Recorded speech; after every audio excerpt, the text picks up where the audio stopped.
तो नारद जी को बिठा दिया, बोले ओम जपो नारद जपो जाई शंकर सतनामा। जब कभी जीवन में ज्यादा गंभीर परेशानी में आ जाओ तो एक बात सुन ले, जब लगे कि अब कोई रास्ता नहीं दिख रहा है, सब तरफ से दरवाजे बंद हो गए, 108 बार पंचाक्षर का जाप कर लीजिए, नमः और ओम नमः, ओम नमः। आसरा इस जहां का मिले ना मिले। आइए थोड़ा गुनगुना लेते हैं। नारद जी दौड़ के आए और शिवलिंग पर जल चढ़ा दिया। नारद जी की शिव पूजा कि अब और कोई नहीं चाहिए, आप मिल गए तो मुझे जहां मिल गया है। ऐसा गाइएगा मेरे साथ, हर हर।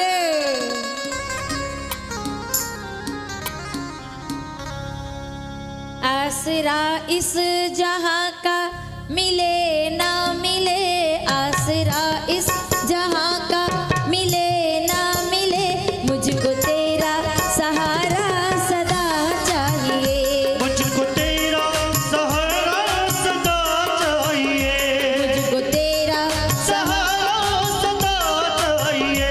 आसरा इस जहां का मिले ना मिले, आसरा इस जहां का मिले ना मिले, मुझको तेरा सहारा सदा चाहिए, मुझको तेरा सहारा सदा चाहिए।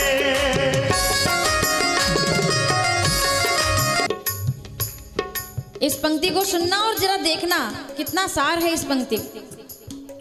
यहाँ खुशियाँ है गम और ज्यादा है गम, यहाँ खुशियाँ है गम और ज्यादा है गम, जहाँ देखो वहाँ पर भरम ही भरम, जहाँ देखो वहाँ पर भरम ही भरम।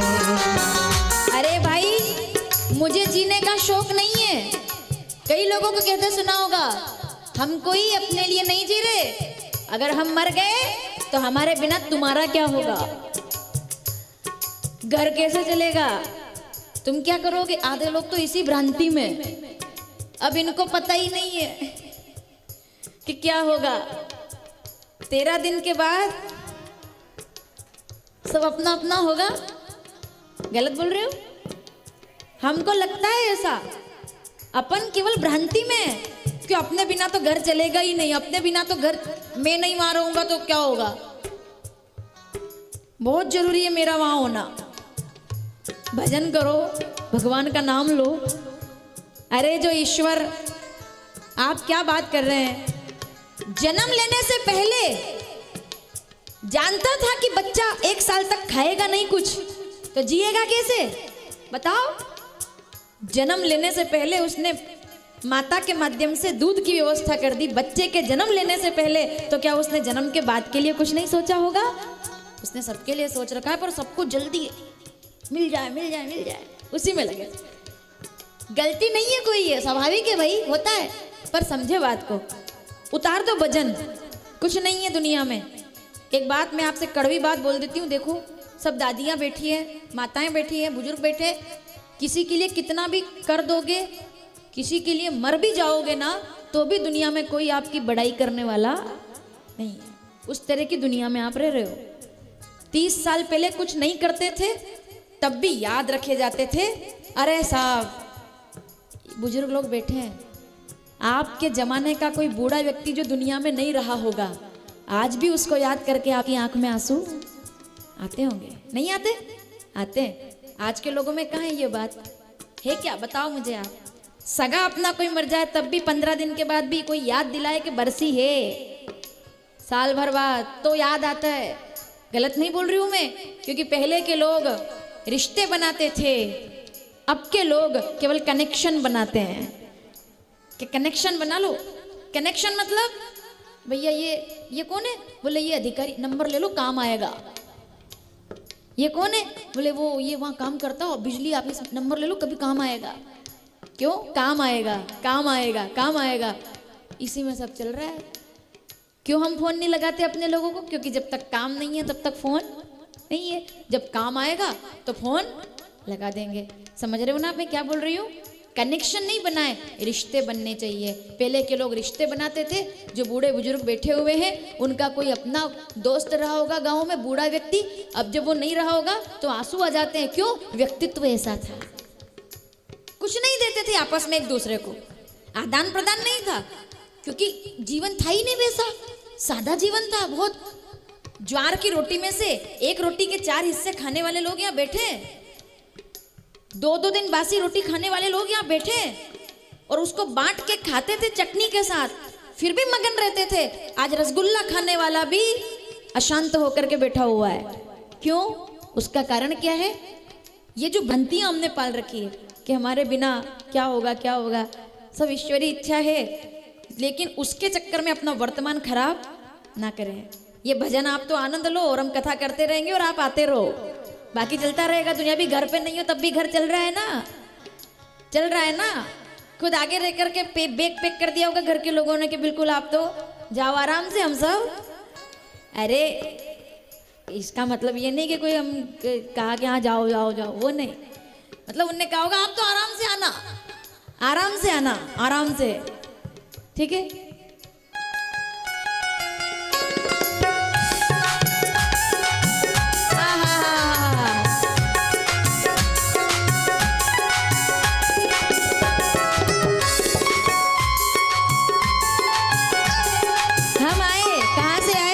घर से मैं तो छोड़ चली बाबुल का देश, हरि का दर प्यारा लगे। अच्छा लग रहा है कि नहीं काशी में? मैं तो छोड़ चली बाबुल का देश, हरि का काशी प्यारा। कोई घर वालों को जाके दे दो संदेश, काशी का द्वारा प्यारा लगे।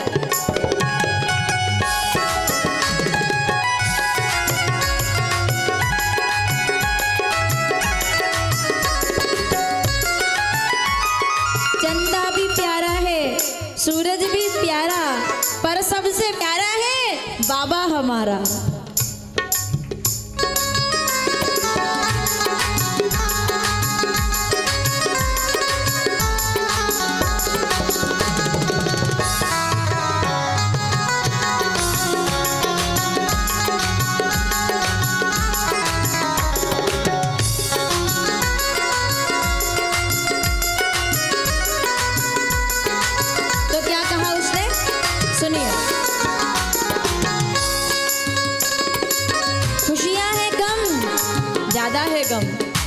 यहाँ खुशियाँ है कम और ज्यादा है गम, यहाँ खुशियाँ है कम और ज्यादा है गम। यहाँ देखो वहाँ पर भरम ही भरम, यहाँ देखो वहाँ पर भरम ही भरम।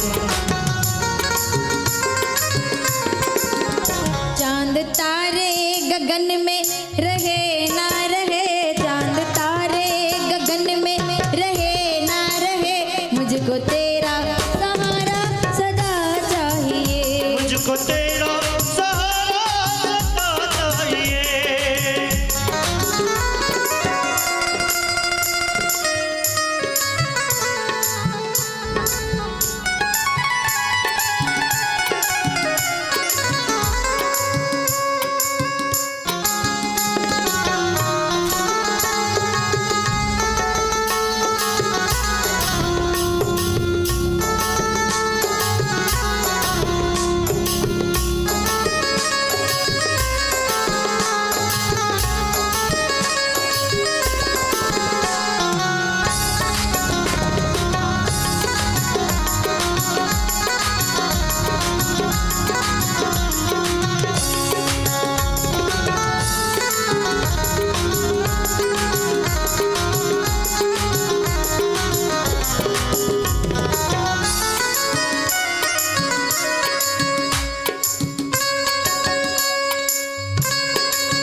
जिसके मन भाए ये उसी के गुण गाए। तालियों के साथ।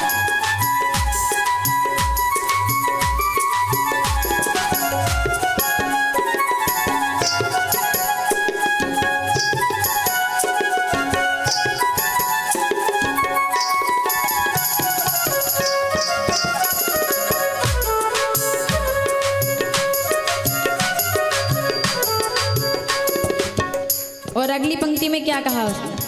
कहीं बैराग है कहीं अनुराग है, आहा। कहीं बैराग है कहीं अनुराग है, जहाँ बदले है माली वही बाग है, जहाँ बदले एक दिन- है माली।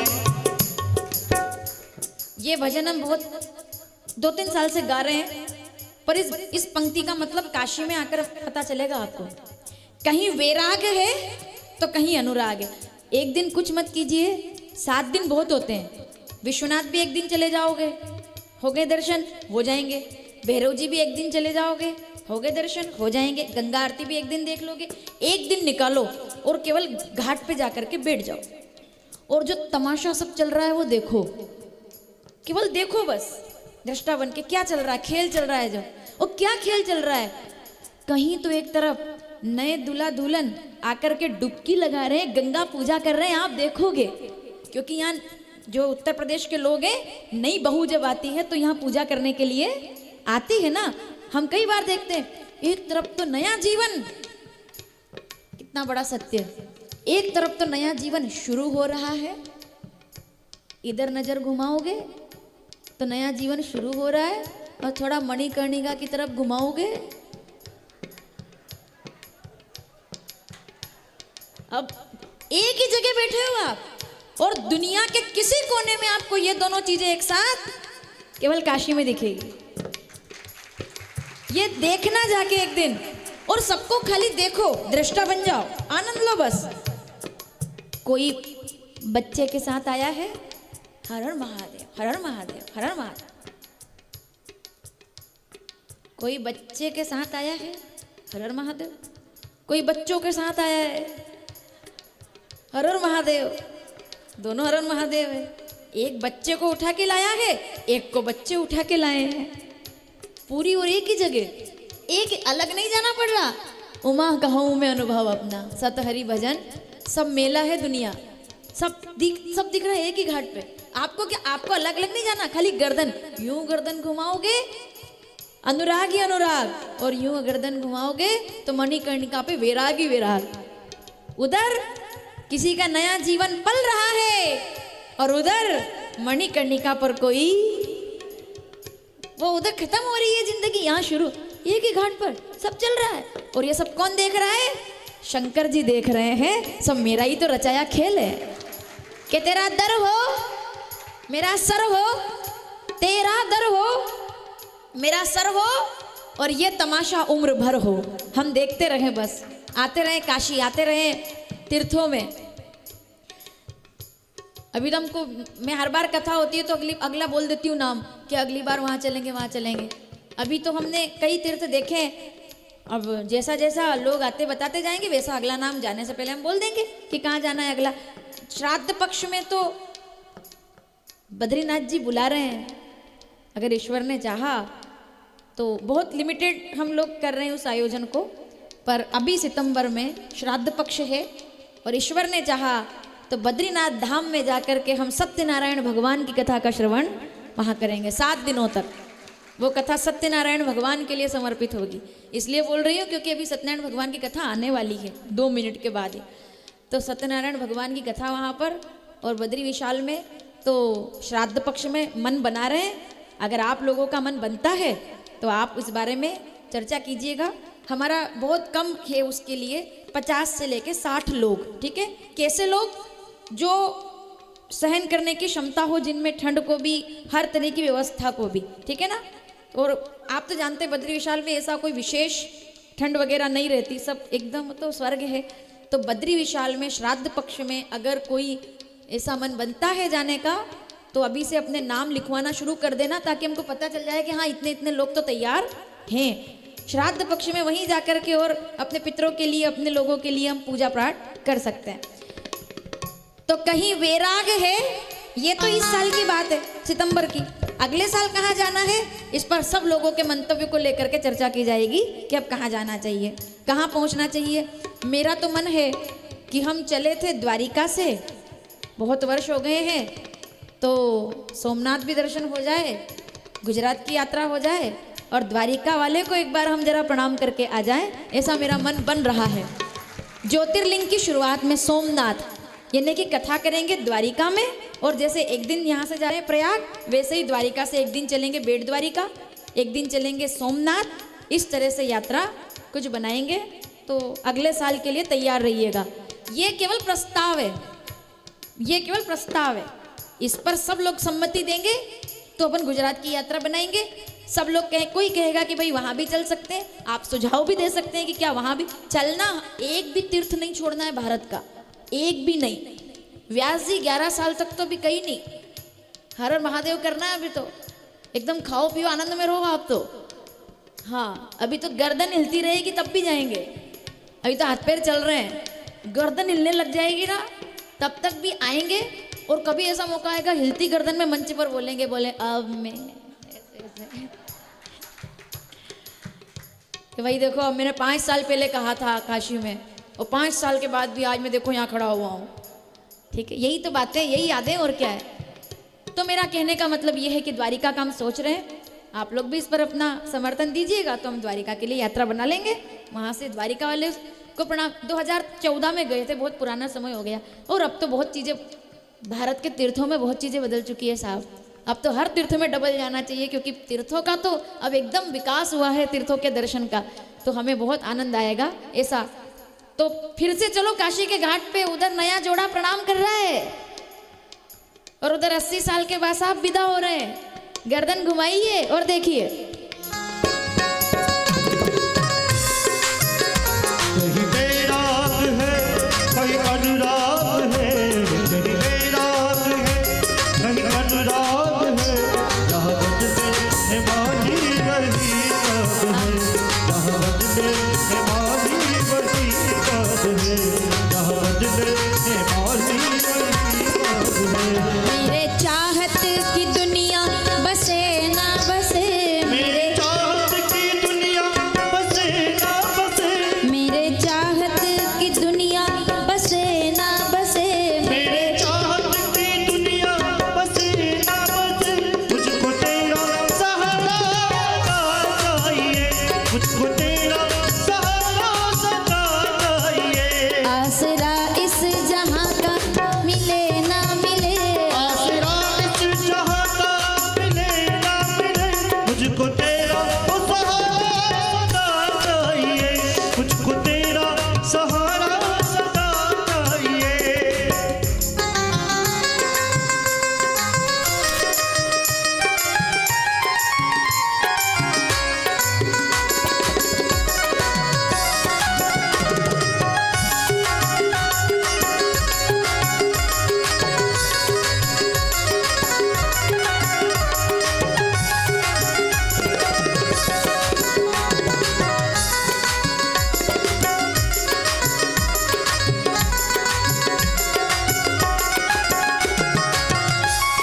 आहा, मेरी दीवी है चाँद और पत है निशान, मेरी दीवी है चाँद। 84 घाट, 84 घाट कब तक चलूं मैं।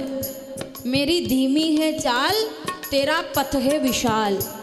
इधर से शुरू करो और पूरा चलते चलते जाओ तो सुबह से शाम हो जाए। और एक दिन मैंने कहा ना, ऐसे ही निकल जाओ घूमने काशी में। मेरी बात सुनिएगा, मौका ये बार बार नहीं मिलता। एक दिन कथा के बाद 1-2 बजे के बाद भोजन करो, प्रसाद लो जो भी है, और उसके बाद तुरंत निकल जाओ। किस लिए? कोई लक्ष्य मत बनाओ कि कौन से मंदिर जाना है। जो रास्ते में आए सबको देखते जाओ, जो रास्ते में आ जाए। गली गली घूमो, गली गली, क्योंकि शंकर जी किस गली में खड़े मिल जाए उसका कोई ठिकाना। हर जगह भोलेनाथ या ना जाने किस रूप में आके नारायण मिल जाएगा। निश्चल मन के मंदिर में वो राम का दर्शन पाएगा। तो इसके लिए है ना, वो पता नहीं किस रूप में आकर नारायण मिल जाएगा। तो कहीं भी आपको दर्शन हो जाएंगे, हर जगह बाबा है। तो वो क्या बोल रहा है कि मेरी दीवी है चाँद और पत है विशाल, मेरी दीवी है चाँद और पत है विशाल। हर कदम पर मुसीबत अब तू ही संभाल, हर कदम पर मुसीबत अब तू ही संभाल, हर कदम पर मुसीबत अब तू ही संभाल। मेरी गुलशन की बगिया खिले ना खिले, मेरे गुलशन की बगिया खिले ना खिले।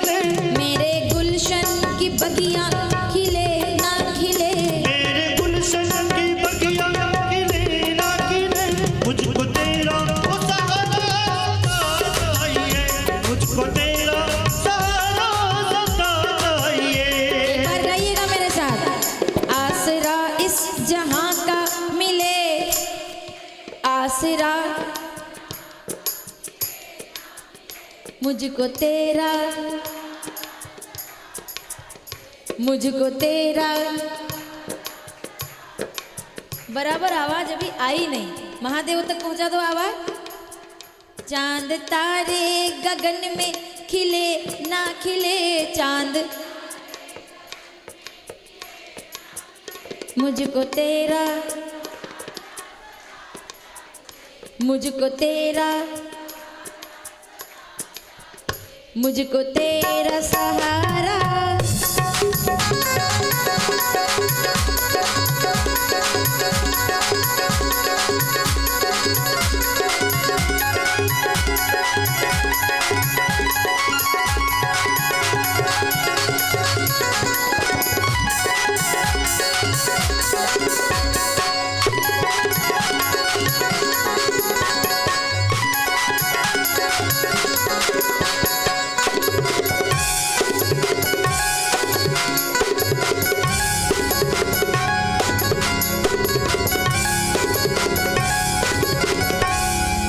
हर हर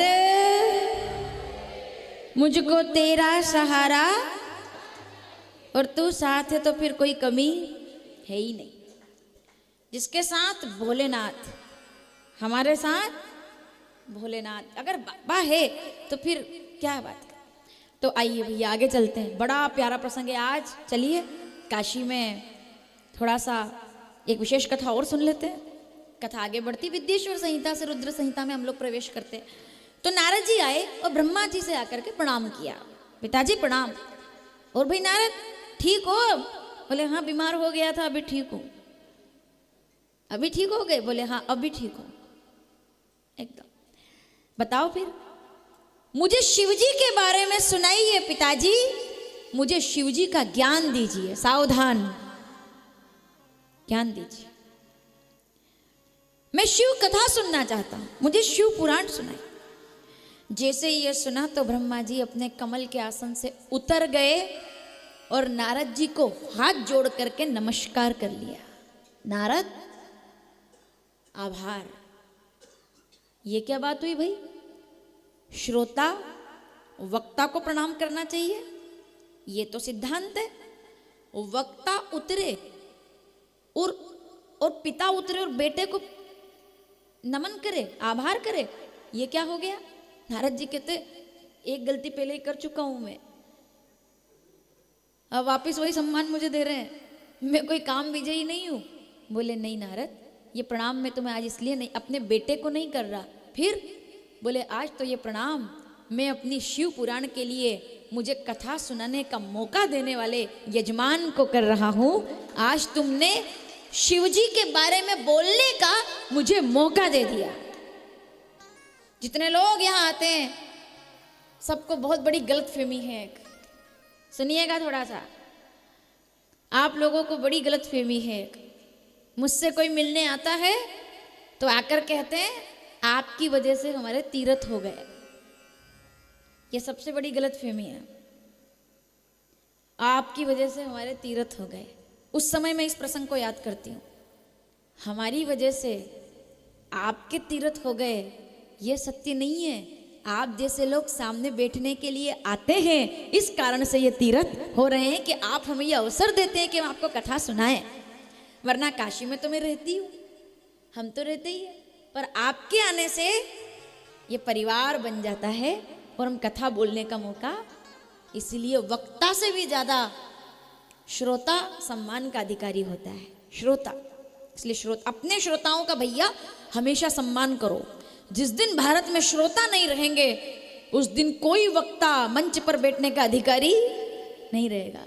इसलिए कभी भी कितने बड़े पद पर पहुंच जाओ, श्रोताओं को धक्का दे करके हटाने की कोशिश हो सकता है। 2 साल के बाद आप बहुत बड़े बन जाओ, 1 साल के बाद बहुत बड़े बन जाओ, 5 साल के बाद 2-4 बॉडीगार्ड आपके साथ चले और कोई आपको प्रणाम करने आए। नहीं भैया, मेरे यहाँ इस चीज़ की कोई जगह नहीं है, बिल्कुल नहीं, बिल्कुल नहीं है। कोई आपको प्रणाम करने आए और आप धक्का देके उठा के फेंक दो, अरे हटो महाराज जी आ रहे हैं। मैं गलत बोलूँ तो मुझे बता देना। सबसे ज़्यादा लोग वहीं नमस्कार करते हैं जहाँ उनको उठा उठा कर फेंका जाता है। जब पांव तक नहीं पकड़ने दिया जाता वहीं दौड़ेंगे पीछे पीछे। कलयुग है भाई चमत्कार को। लेकिन संतत्व चमत्कार के लिए नहीं होता, संतत्व तो ज्ञान के आविष्कार के लिए होता है। आविष्कार ज्ञान का हो। ये हनुमान जी छुट्टी पर बैठ गए, हनुमान जी छुट्टी पर बैठ गए। किसी ने पूछा छुट्टी